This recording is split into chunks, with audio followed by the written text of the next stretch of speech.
Hi everyone, this is Divya and Matthew, an Indian Information Service Officer from the 2024 batch. Today here we are to discuss how health and fitness will help you crack the civil service examination. First of all, let me introduce myself. I am coming from Kerala, Kottayam district in Kerala. Then I went on to do my graduation in economics from Stella Maris College, University of Madras in economics. And then I did my post-graduation in sociology from IGNOU. Then I went on to prepare for the civil services examination, which was a dream from my school time itself. So in the first attempt in 2022, I could not clear the examination because of the CSAT part.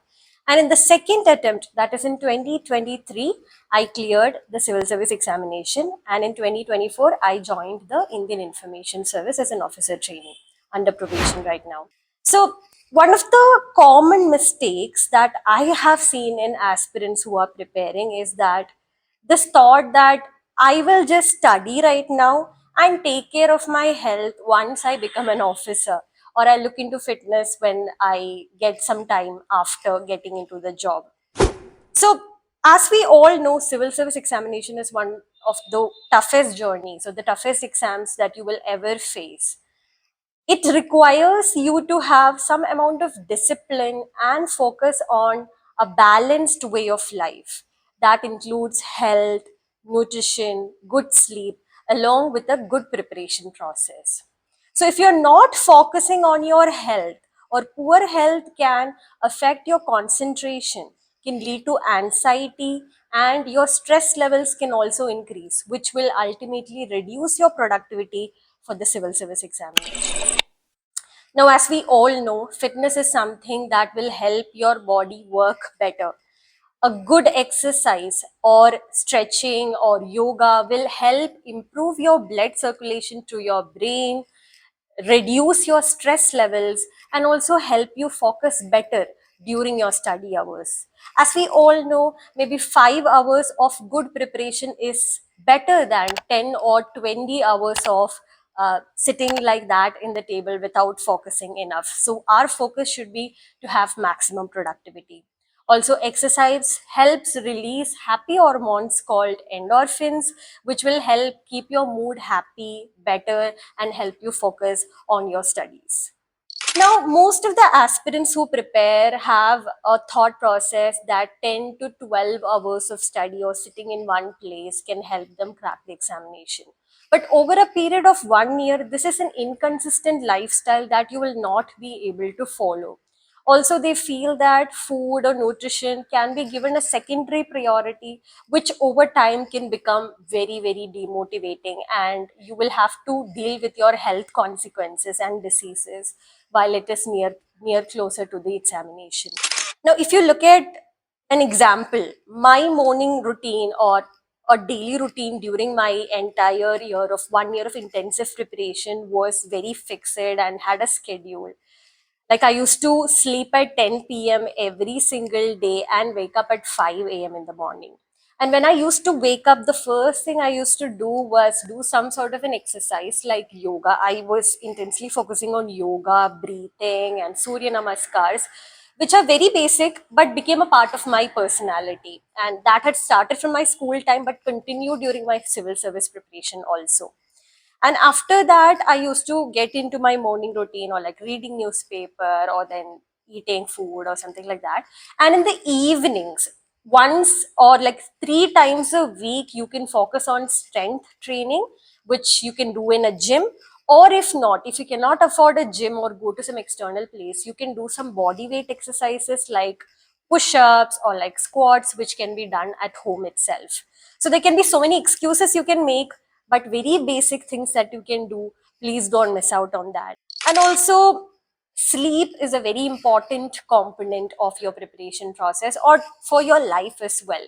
Sleep gives you that energy, that confidence, and that full energy to face the world the next day.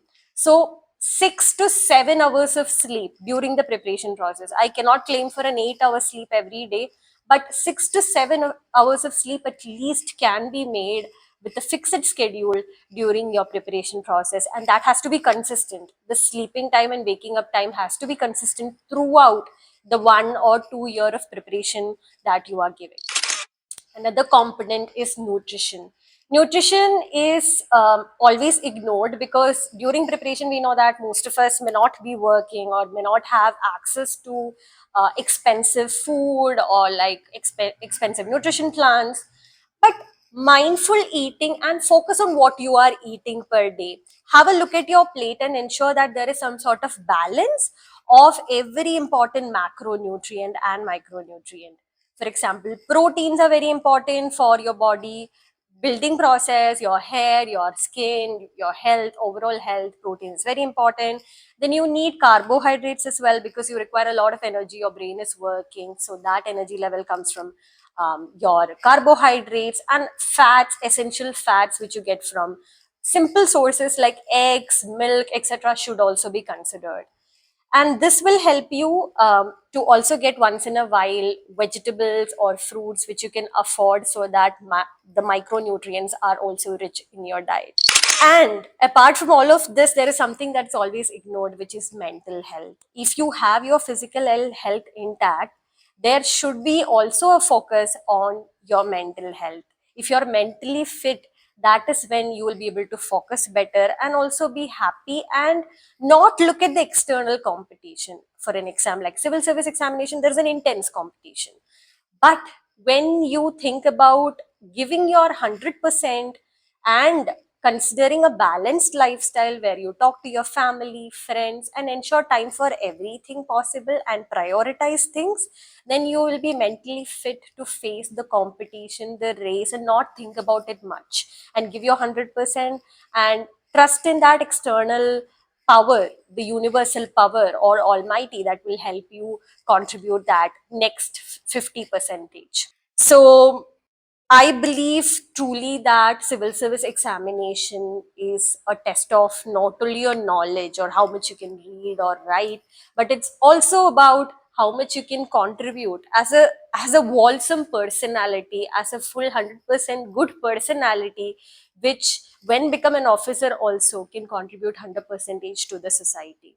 So be consistent, and something that has helped me, all the experiences that have helped me, I have curated into a book that I've authored called Defeat Discoveries. So I will try to add the link of the book in the description box below, and also you can check out me on my YouTube channel. The link I will provide in the description box. So continue with your studies, with your preparation process, and be confident in the process and never be bogged down by external factors. Have 100% belief in the contribution that you can make and the possibility you can have with a wholesome personality, a disciplined lifestyle, and 100% focus on what you do. So all the very best to all of you, and thank you so much.